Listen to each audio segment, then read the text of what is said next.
നക്ഷത്രം കൂട്ടിയും തോരണങ്ങളായി പുത്തിരികൾ കത്തിച്ചും പൂമരങ്ങൾ ഒരുക്കിയും നാദനെ വരവേറ്റിടുന്നു.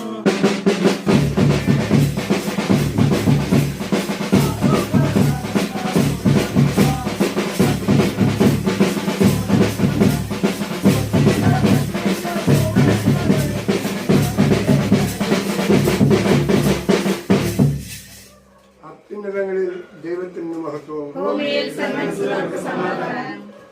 ഭയപ്പെടേണ്ട, ഇതാ സകല ജനത്തിനു വേണ്ടിയുള്ള വലിയ സന്തോഷത്തിന്റെ സദ്വാർത്ത ഞാൻ നിങ്ങളെ അറിയിക്കുന്നു. ദാവീദിന്റെ പട്ടണത്തിൽ നിങ്ങൾക്കായ രക്ഷകൻ കർത്താവായ ക്രിസ്തു ഇന്ന് ജനിച്ചിരിക്കുന്നു. പിതാവായ ദൈവത്തിന്റെ സ്നേഹവും പുത്രനായ ദൈവത്തിന്റെ സംസർഗവും പരിശുദ്ധാത്മാവായ ദൈവത്തിന്റെ കൂട്ടായ്മയും സഹവാസവും ഈ ഭവനത്തിനും ഇതിന്റെ നിവാസികളിലും സകല മനുഷ്യരിലും വന്നിറഞ്ഞ് എന്നും നിലനിർത്തുമാറാകട്ടെ.